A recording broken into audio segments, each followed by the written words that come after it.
Usually we hear mission stories and they come from these far out lands, from these people with names that we can hardly pronounce, that we sometimes don't know. But we have mission trips and mission stories even from right here at home. There's a lot of work to do right here, amen? And so we've had some mission trips recently to Texas, Alabama, and Arkansas. I'm going to invite some of my friends up to share with you.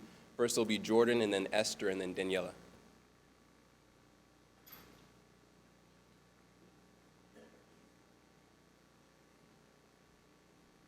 Happy Sabbath. It's good to see all you guys.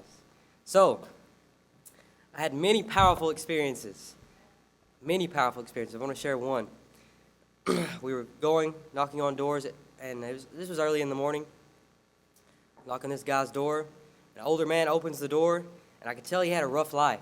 I could see his teeth were messed up, and so I start sharing the great controversy with him, and he's just looking at me with a blank face.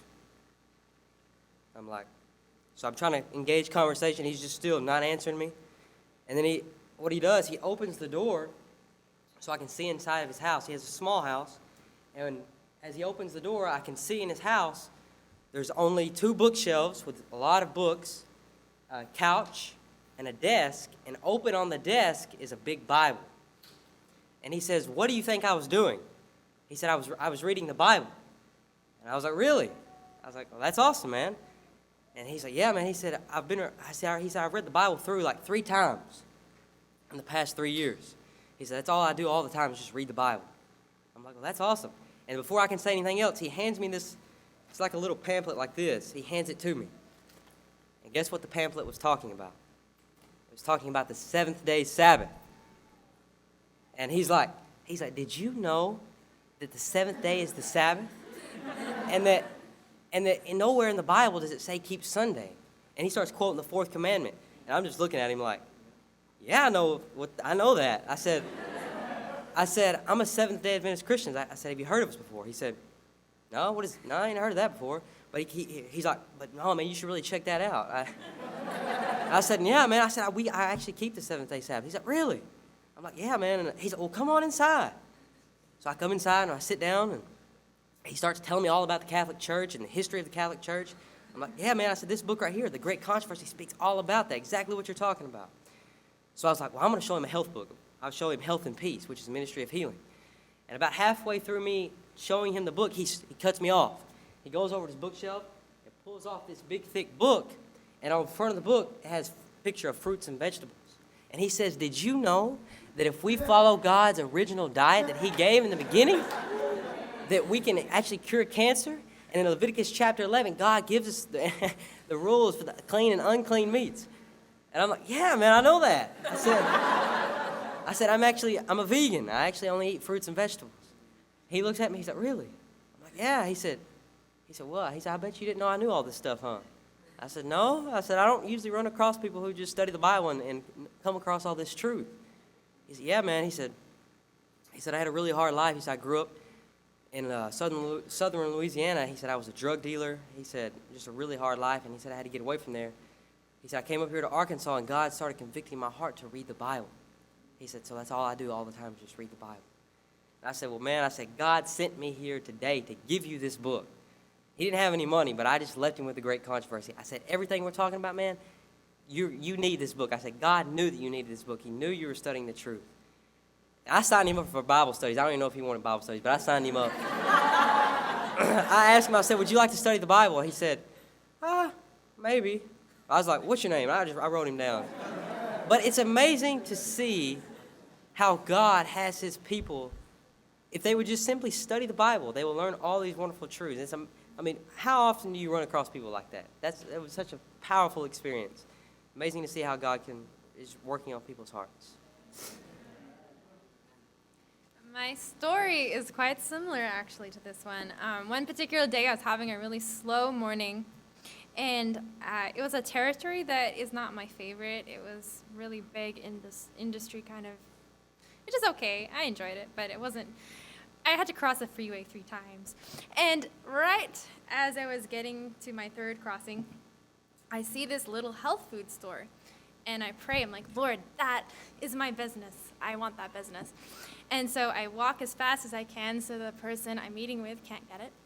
And I go inside, and there's a man sitting at a table. There's no customers. I assumed that he was the owner. And he said to me, sit down, what are you doing? And so I shared with him some of my books. And he said, whoa, stop right there. What is your religion? And I said, I'm a Seventh-day Adventist Christian. Have you heard of us? He said to me, oh my, I'm so excited. I wanted to meet one of you guys for a really long time. And I said, no way. He says, yeah. He says, I've heard about you. You keep the Sabbath. And I'm like, yeah, we do. And he says, can you please explain to me what else you believe? And so I took the time. He had his Bible there. And we started going through just some things on the Sabbath and Bible prophecy. And he's been studying Daniel by himself. He just discovered the 2,300-day prophecy. And he decided that it meant that Jesus is going to come back on the Day of Atonement. But he wasn't sure exactly when that would be.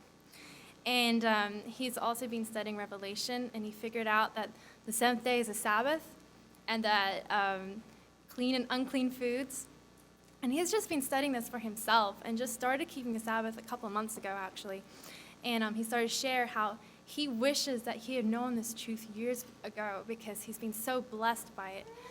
He also shared with me that there's 4 others in this town that have studied themselves into the Sabbath, and they've just started their own church, Sabbath keeping. He says he's moving towards being vegetarian, but he's not there yet. And he was very interested. He bought a whole lot of different books. He didn't want to sign up for Bible studies. He said he wanted to study for himself a bit more. But it was amazing for me to see how God is working in people's hearts and lives, even when we're not there to do it for them. So to me, one of the most amazing things in canvassing is how God fulfills Romans 8:28, and even things that Satan intends for evil, God turns into good. So when we were in Tuscaloosa this time, we became very well acquainted with the police. Especially where Damo was leading, there were only 3 days the whole time we were there that we didn't have the police called on us. So one of those days I was on so as part of that, he ended up going to City Hall to talk to the police to see if they had received the letter that we sent and all those things. And it all went very well, and so we kept canvassing there. So a few days after that, I was on his team, and we were in a neighborhood where they had the police called on them before. And so I was canvassing, and I rang the doorbell of a house that had one of those doorbells that has a camera on it and stuff, and they can talk to you through it. So when I rang the doorbell, the person said something through the doorbell, but I couldn't really catch what they said, so I tried to ring it again, but it wouldn't ring, so I just took that as they're not interested and moved on. So when I got to basically the part of the street that was across from that house, I knocked on the door, and I heard the people inside say, "There she is!" And they ran to the door, this husband and wife, and their dog was barking, so they both jumped outside. And the first thing they said before I could say anything is, "We saw your picture online."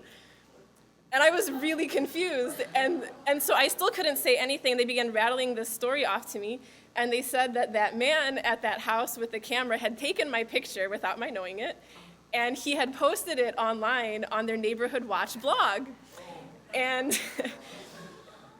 And he had told people not to open the door for us and things, and so they had explained that they had had burglaries in the neighborhood recently, and just the night before someone had stolen Christmas decorations and things. And so basically this conversation was all happening online about us with my picture, telling people not to answer the door for us because we were apparently supposed to be these bad people.